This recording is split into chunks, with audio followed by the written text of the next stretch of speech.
최근 베트남의 우크라이나 사태와 관련 충격적인 결정을 내려 전 세계로부터 비난을 받고 있습니다. 한국 정부는 최근 러시아의 우크라이나 침공을 실질적으로 지원하고 있는 것으로 판단되는 벨라루스에도 수출 통제 조치를 시행하며 강력한 대로 수출 제재를 가하고 있는데요. 충격처에게도 베트남이 러시아를 돕고 있다는 사실이 밝혀졌습니다. 최근 현지 매체 등에 따르면 베트남은 러시아 항공기의 자국 영공 진입을 허용했습니다. 이나 다를까 다른 국가의 항공사 진입을 모두 금지시킨 러시아도 베트남 항공사는 예외라며 러시아 진입을 허용해 주었는데요.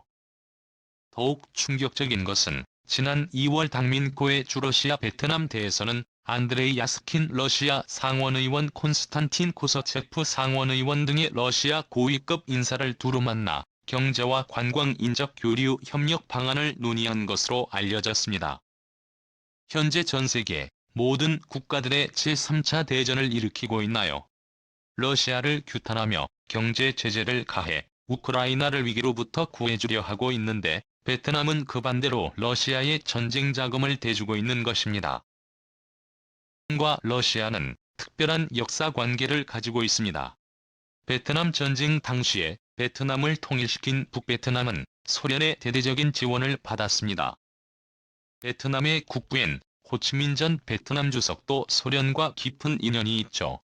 프랑스에서 반제국주의 투쟁 활동을 벌이던 그는 프랑스 당국의 감시가 심해지자 1993년 소련 모스크바로 넘어간 바 있습니다.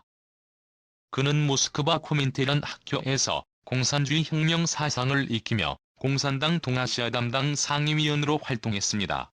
소련 지도자 블라디미르 레닌이 사망한 뒤에 호치민은 그에 대한 고별서를 공산당 기관지에 실어 유명세를 떨치기도 했습니다. 호치민은 사후 하노이에 있는 묘소에 잠들어 있는데 이것 역시 레닌의 묘소를 본떠 만든 것입니다.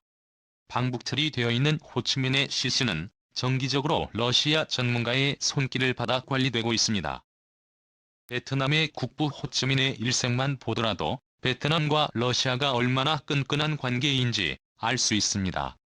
2018년 9월 베트남 정부는 러시아로부터 10억 달러 규모의 무기를 사는 계약을 체결하기도 했죠. 베트남 고위 공직자와 기업인 중에 옛 소련과 러시아에서 유학한 사람도 쉽게 찾아볼 수 있습니다. 베트남 공식 의전 서열 1위인 웬 푸중 베트남 공산당 서기장에 1981년 소련의 사회과학원에서 역사학 박사 학위를 받았습니다.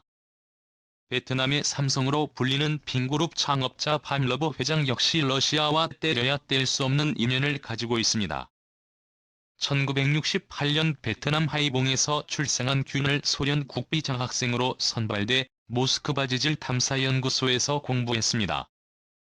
그러다 소련이 무너지자 러시아를 떠나 우크라이나로 이주했고 그곳에서 1993년 인스턴트 라면 제조업체인 테크노컴을 설립해 사업가로 변신하게 되죠. 그는 2000년 베트남에 돌아와 테크노컴을 기반으로 사업을 확장해 재벌의 반열에 오릅니다. 지난해 4월 포브스가 추정한 그의 재산은 755달러 우리 돈으로 9조 7천억 원에 달합니다.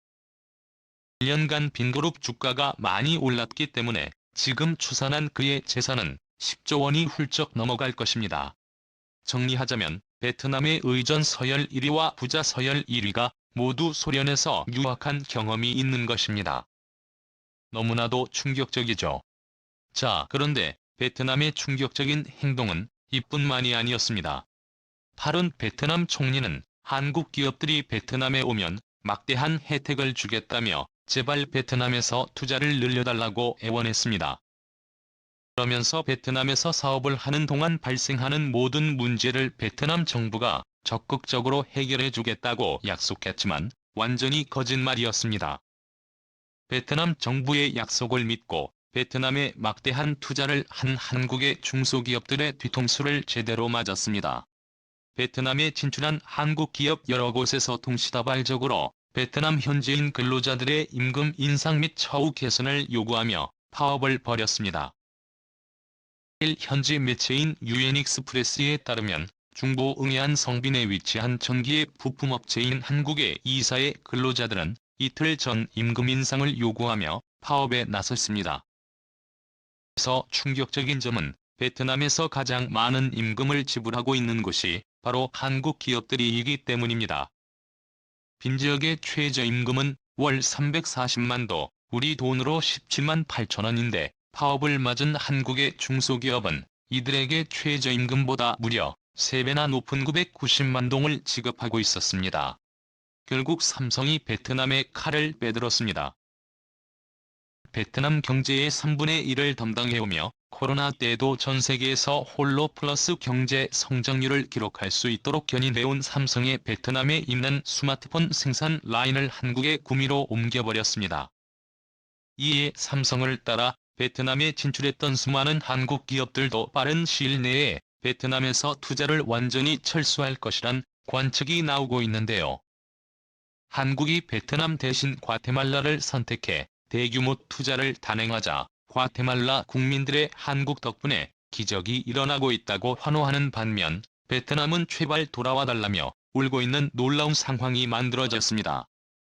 과테말라는 현재 스페인어와 영어, 한국어를 주연으로 채택할 정도로 한국에 대한 국민적 열풍이 대단합니다. 과테말라 국정교과서를 보면 대한민국의 별도 페이지로 다루어지는 최초 국가가 될 정도로 과테말라는 제2의 한국으로 태어나고 있습니다. 아니라 과테말라 초등학교와 중학교 3종류 페이지에서도 한국의 역사와 언어가 수록되어 있는데 여기에 한국의 경제문화, 단군 신화와 교훈적 이야기, 통치 파트에 그리고 홍보와 놀부 등 우리의 전통 미덕 이야기에 효녀 심청의 좋은 형제들도 함께 기재되어 있습니다. 베트남과는 달러에 이렇게 신뢰를 기반으로 만들어진 한국과 과테말라의 관계 속에서 한국 기업들은 베트남 대신 과테말라에 대규모 투자를 시작했고 결국 놀라운 기적을 만들어냈습니다. 과테말라 노동자들의 생산성을 베트남 노동자 대비 2배나 높았고 이를 간파한 글로벌 의류 브랜드 1위 기업인 한국의 세하상여금 한 과테말라 남쪽 발리 지역에 98만 7천 평을 매입하고 최신형 대규모 공장을 설립해 가동하기 시작했는데요. 최근 투자 규모가 1억 달러를 돌파하며 과테말라 경제 성장에 엄청난 기여를 했습니다. 일일이 손으로 하는 수작업에 의존했던 과테말라에 한국의 기술이 대규모 도입되면서 산업혁명이 일어난 곳인데요. 한국 기업들이 과테말라인들에게 제공하는 압도적으로 높은 임금과 차원이 다른 복지 혜택에 과테말라인들의 한국이 과테말라인들의 삶을 완전히 바꿔놓았다라며 극찬했습니다. 자국 기업들보다 최대 3배 이상 임금을 지급함에도 불법 파업을 일삼는 베트남 노동자들과는 너무나 다른 모습인데요.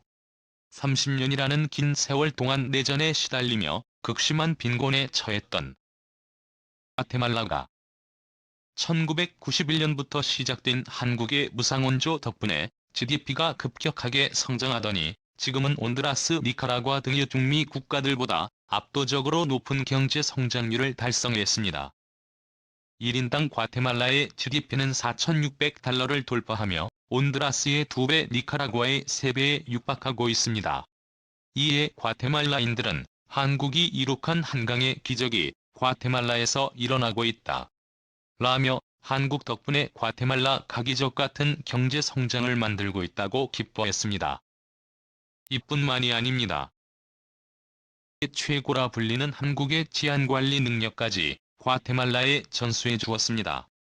한국은 일본, 싱가포르, 캐나다, 호주 등 세계 최고의 치안 국가보다 더 압도적인 점수를 받으며 세계 1위로 인정받고 있는데요. 대한민국 치안의 핵심은 바로 경찰. 대한민국 경찰의 치안 역량을 전수해 주기 위해 과학, 수사, 교육, 행정, 반부패 대 8개 분야를 전수해 주었습니다. 이를 위해 과테말라 경찰 직무교육센터까지 이렇게 지어주었는데 과테말라 경찰청에서 열린 개원식에는 알레한드로 잔마트의 대통령과 내무부 장관, 경찰청장들, 현직 고위급 인사들이 대거 참석해 한국이 과테말라를 완전히 다른 나라로 만들어주었다며 고마워했습니다. 오늘도 감사합니다. 최고로 멋.